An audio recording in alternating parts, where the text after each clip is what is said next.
ناظرین، آج کی اس ویڈیو میں ہم آپ کو بتائیں گے کہ عورت کے ایسے کون سے 3 گناہ ہیں کہ جن کے کرنے سے عورت کی بربادی شروع ہو جاتی ہے جب وہ یہ 3 گناہ شوق سے کرتی ہے، اور دوسرا گناہ ایسا ہے کہ جس کے کرنے سے عورت کی قبر کو جہنم کے گڑھوں میں سے ایک گڑھا بنا دیا جائے گا۔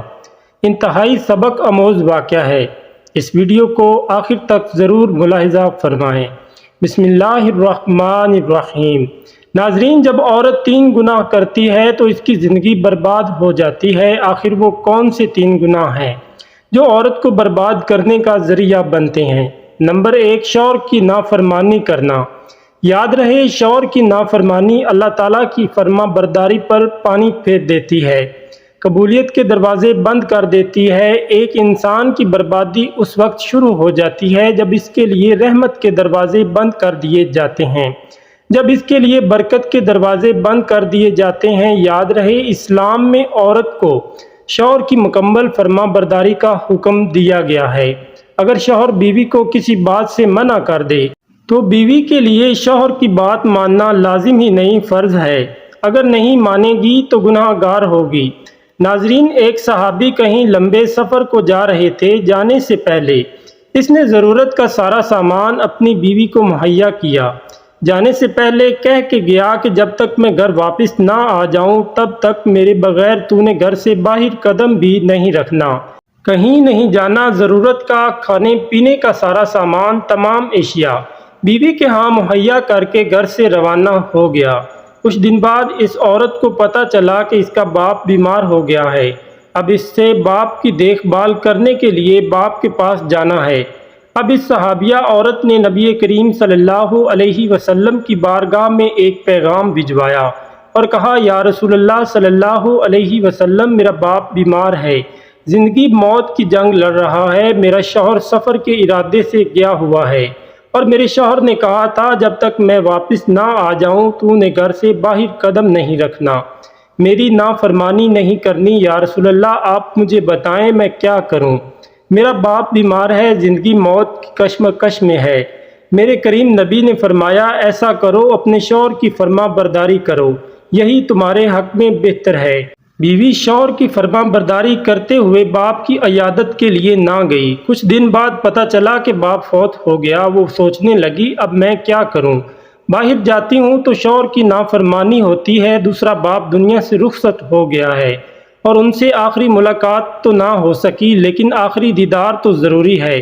اس عورت نے آپ صلی اللہ علیہ وسلم کو ایک پیغام بھجوایا، کہا، یا رسول اللہ، میرا باپ انتقال کر چکا ہے، آپ مجھے اجازت دیں میں اپنے والد کا چہرہ دیکھنے کے لیے جاؤں، آخری بار دیدار کے لیے جاؤں۔ آپ صلی اللہ علیہ وسلم نے فرمایا، اپنے شوہر کی فرما برداری کرو، یہی تمہارے حق میں بہتر ہے۔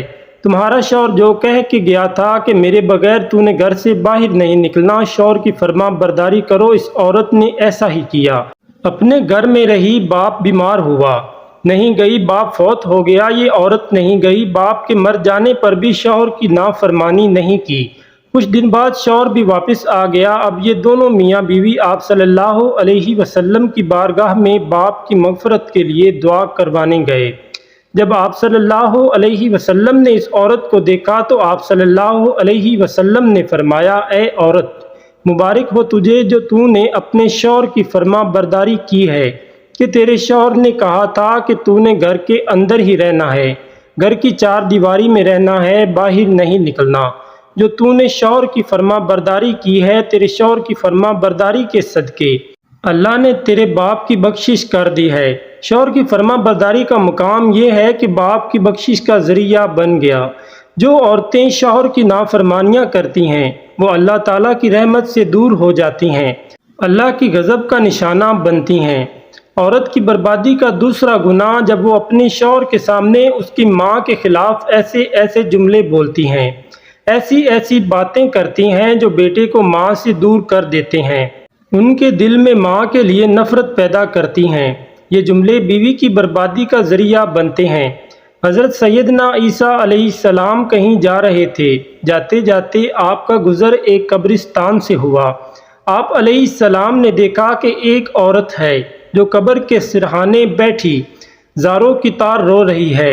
چیخو پکار کر رہی ہے۔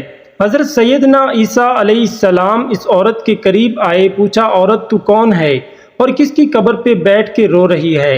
عورت نے کہا یہ قبر میری بیٹی کی قبر ہے، میری بیٹی نوجوان تھی، 1 سال اس کی شادی کو نہیں ہوا تھا کہ موت کے گرفت میں آ کر قبر کی اندھیری کوٹری میں جا سوئی ہے۔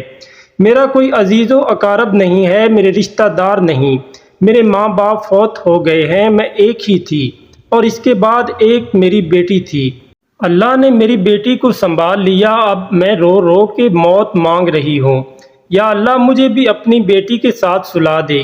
حضرت عیسیٰ علیہ السلام نے فرمایا اے عورت، اگر تیری بیٹی زندہ صحیح سلامت قبر سے باہر نکل آئے اور تو اپنی بیٹی کے حال سے آگاہ بھی ہو جائے تو پھر کیا تو صبر کر لے گی اور پھر تو واپس گھر چلی جائے گی؟ اس عورت نے کہا حضرت 6 سال کا عرصہ گزر گیا بیٹی کی قبر پہ بیٹھ کے روتے روتے، اگر میری بیٹی مجھے اپنے حال سے آگاہ کرتی ہے تو میں صبر کر جاؤں گی، واپس اپنے گھر میں چلی جاؤں گی۔ حضرت سیدنا عیسیٰ علیہ السلام نے 2 رکعت نماز پڑھی، نماز پڑھنے کے بعد قبر کے سرہانے آئے، آواز دی اے فلاں عورت، اللہ کے حکم سے زندہ ہو کر قبر سے باہر نکل آ۔ آپ علیہ السلام نے ایک بار آواز دی، عورت قبر سے باہر نہیں نکلی۔ دوسری بار آواز دی اے فلاں عورت، اللہ کے حکم سے زندہ ہو کر قبر سے باہر نکل آ۔ دوسری بار بھی یہ لڑکی باہر نہیں نکلی۔ تیسری بار آپ نے آواز دی ہے فلاں عورت، اللہ کے حکم سے زندہ ہو کر قبر سے باہر نکل آ، ہمیں اپنے حال سے آگاہ کر کے تو قبر میں کس طرح کی زندگی گزار رہی ہے؟ حضرت عیسیٰ علیہ السلام نے جب تیسری بار آواز دی اے فلاں عورت، اللہ کے حکم سے زندہ ہو کر قبر سے باہر نکل آ اور ہمیں اپنے حال سے آگاہ کر، ایک دم قبر پھٹی، اپنے جسم سے اپنے سر سے مٹی جھاڑتے ہوئے ایک لڑکی باہر نکلی۔ حضرت عیسیٰ علیہ السلام دیکھ کر حیران رہ گئے کہ اس لڑکی کے سر کے بال سفید ہو چکے تھے۔ حضرت عیسیٰ علیہ السلام نے سب سے پہلے پوچھا کہ اے عورت، تو میری پہلی آواز سے قبر سے باہر کیوں نہ نکلی؟ اتنی دیر سے قبر سے باہر کیوں نکلی ہے؟ اس لڑکی نے کہا حضرت، جب آپ نے مجھے پہلی بار آواز دی تو اللہ تعالیٰ نے ایک فرشتے کو میری قبر کے اندر بھیجا۔ فرشتہ آسمان سے زمین پر اترا، پھر میری قبر میں آیا۔ اس فرشتے نے میری ٹوٹی پھوٹی ہڈیوں کو ایک دوسرے سے جوڑا، میرے اعضاء کو جوڑا۔ جب آپ نے دوسری بار آواز دی تو اس فرشتے نے میرے اندر روح پھونکی۔ جب میرے اندر روح ڈالی گئی تو میرے کانوں نے سننا شروع کیا۔ جب آپ نے تیسری بار آواز دی میں ایک دم سے ڈر گئی، سہم گئی۔ دہشت کی وجہ سے میرے سر کے سارے بال سفید ہو گئے، اس سوچ کی بنیاد پر کہ کہیں یہ قیامت کی آواز تو نہیں ہے، کہیں یہ سور پھونکنے کی آواز تو نہیں۔ اے حضرت، قیامت کا نام سن کر دہشت کی وجہ سے میرے سر کے بال سفید ہو گئے۔ اس کے بعد یہ عورت اپنی روتی ہوئی ماں سے مخاطب ہوئی کہ تو 6 سال سے قبر پر بیٹھی رو رہی تھی۔ روتے روتے جس ماں کی آنکھیں نابینا ہونے والی تھی، اس ماں سے مخاطب ہو کر کہنے لگی ماں، تو نے دوسری بار مجھے موت کی شدت سہنے پر مجبور کیا۔ ماں نے کہا بیٹی مجھے اتنا بتا دے کہ قبر کی زندگی کیسی گزر رہی ہے۔ اس نے کہا میں نے زندگی میں ایک گناہ کیا تھا، بس اس گناہ نے میری قبر کو جہنم کے گڑھوں میں سے ایک گڑھا بنا دیا۔ ماں نے کہا بیٹی کون سا گناہ؟ بیٹی نے کہا جب میری شادی ہوئی تو میں چاہتی تھی کہ اپنے شوہر کو ماں سے جدا کر دوں، میں نے غیبت کرنا شروع کی۔ یہ غیبت کے ذریعے، چغلی کے ذریعے میں نے اپنے شوہر کے دل میں ماں کے لیے نفرت پیدا کر دی۔ میرا شوہر میری باتوں میں آ کر ماں سے دور ہو بیٹھا۔ اس کی ماں روتی تھی، مجھے بد دعائیں دیتی تھی۔ میں نے اس ماں کی جھولی خالی کر دی، اس کے بیٹے کو اس سے جدا کر دیا۔ یہ بہت بڑا گناہ ہے اور اسی گناہ نے میری قبر کو جہنم کے گڑھوں میں سے ایک گڑھا بنا دیا ہے۔ اے اسلام کی مقدس شہزادیوں، اگر تم چاہتی ہو کہ آخرت کا سفر آسان رہے، قبر کی منزل آسان رہے، تو خدا را کسی بھی بیٹے کو اس کی ماں سے جدا مت کرنا، ماں کے لیے بیٹے کے دل میں نفرت پیدا نہ کرنا۔ حضرت امام جعفر صادق رضی اللہ تعالیٰ عنہ فرماتے ہیں کہ 3 گناہ ایسے ہیں جو عورت کو بربادی کی طرف لے جاتے ہیں، عورت کی بربادی کا سبب بنتے ہیں۔ پہلا گناہ شوہر کی ناشکری، دوسرا گناہ غیبت کے ذریعے ایک بیٹے کو ماں سے جدا کر دینا۔ تیسرا گناہ شوہر کی نافرمانی کرنا۔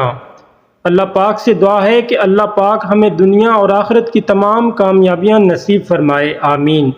ناظرین کمنٹ سیکشن میں آمین ضرور ٹائپ کر دیں، ویڈیو کو لائک کر دیں، شیئر کر دیں، جزاک اللہ۔